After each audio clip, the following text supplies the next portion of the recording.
वरुथिनी एकादशी कब है? 12 या 13 अप्रैल। जानिए सही जानकारी, पूजा विधि, शुभ मुहूर्त, क्या खाए क्या ना खाए। भक्तों, क्या आप भी 12 और 13 अप्रैल की तारीख को लेकर उलझे हुए हैं? एक छोटी सी भूल और आपके सालों के कड़े तप और पुण्य क्षण भर में भस्म हो सकते हैं। वरुथिनी एकादशी कोई साधारण व्रत नहीं है। पुराणों में इसे एक ऐसा दिन बताया गया है जब ब्रह्मांड की ऊर्जा अपने चरम पर होती है। लेकिन सबसे बड़ा रहस्य उस एक गलती में छिपा है जो अनजाने में हम सब करते हैं, विशेषकर व्रत के भोजन और व्रत खोलने के समय को लेकर।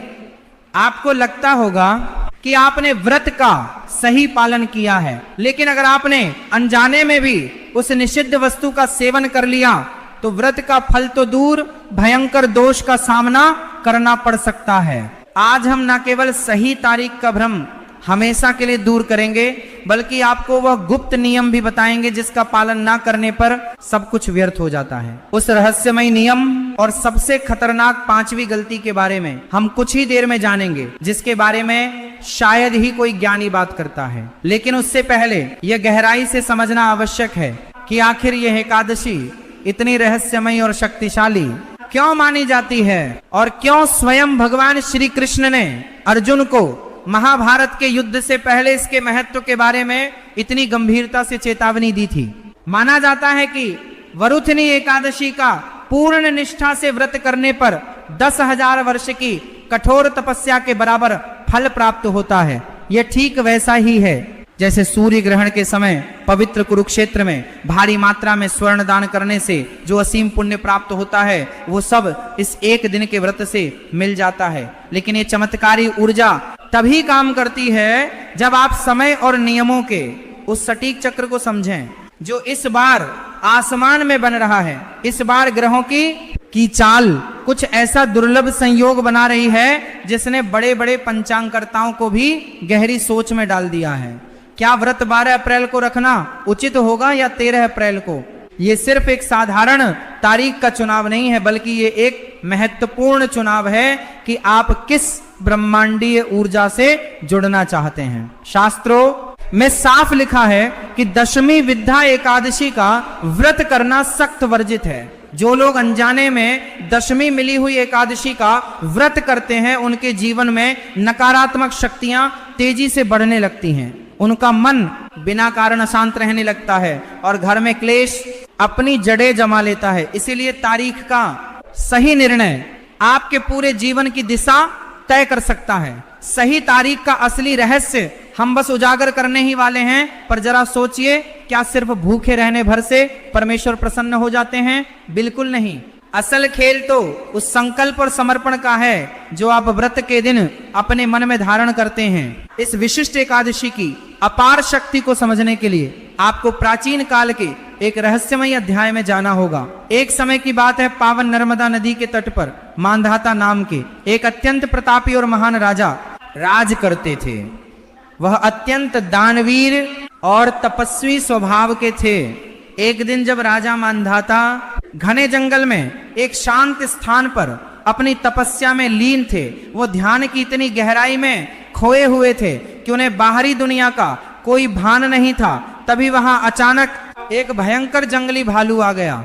उस खूंखार भालू ने बिना कोई आहट किए राजा पर जोरदार हमला कर दिया और उनके पैर को अपने जबड़े में पकड़कर बुरी तरह चबाने लगा। जरा अपने मन में कल्पना कीजिए उस भयानक दृश्य की।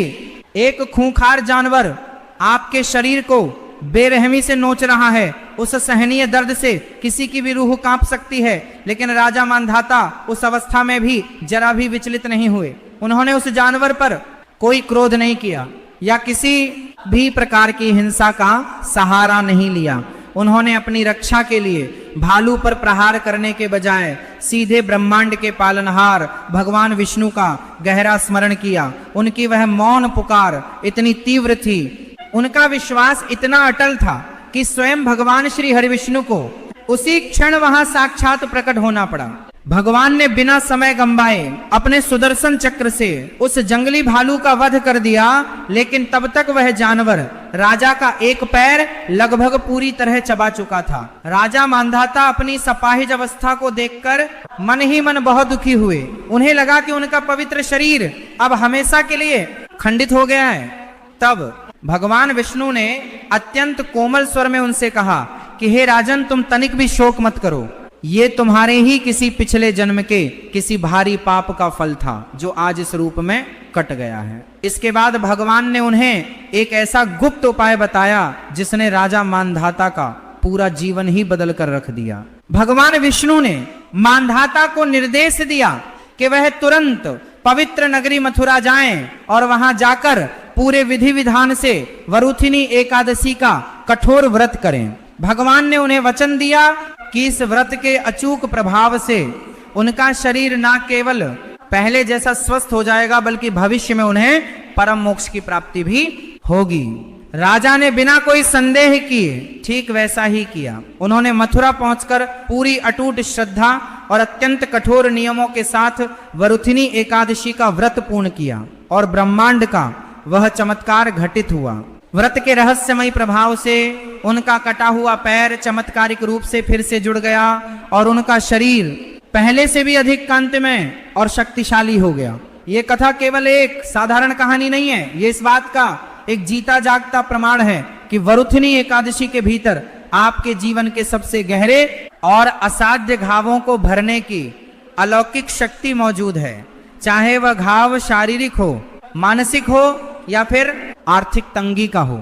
यदि आपके जीवन में भी वर्तमान में कोई ऐसी भारी पीड़ा है जो खत्म होने का नाम ही नहीं ले रही है, कोई ऐसा पुराना कर्ज है जो लगातार बढ़ता ही जा रहा है, या कोई ऐसी रहस्यमय बीमारी है जिसने आपके शरीर को जकड़ रखा है, तो विश्वास मानिए ये एकादशी आपके लिए एक जीवनदायिनी संजीवनी बूटी साबित हो सकती है। लेकिन यह संजीवनी तभी अपना पूरा असर दिखाएगी जब आप इसे बिल्कुल सही तरीके से ग्रहण करेंगे। और ठीक यहीं पर वह खतरनाक पांचवी गलती बीच में आती है जिसका मैंने एकदम शुरुआत में जिक्र किया था। वह भयंकर गलती जो अधिकतर लोग भोजन और पूजा के दौरान अनजाने में कर बैठते हैं और अपना सारा पुण्य शून्य कर लेते हैं। तो आइए सबसे पहले उस बड़े रहस्य से पर्दा उठाते हैं जिसने इस साल सबको बुरी तरह उलझा कर रखा है। एकादशी का व्रत आखिर 12 अप्रैल को किया जाए या 13 अप्रैल को? हमारे प्राचीन शास्त्रों का अटल और स्पष्ट नियम है कि एकादशी का पवित्र व्रत सदैव उदया तिथि में ही करना चाहिए। यदि एकादशी की तिथि सूर्योदय के समय व्याप्त है तभी वह व्रत के लिए सबसे श्रेष्ठ मानी जाती है। इसके साथ ही एक और बेहद कठोर नियम जुड़ा है। एकादशी में दशमी का रत्ती भर भी मिश्रण नहीं होना चाहिए।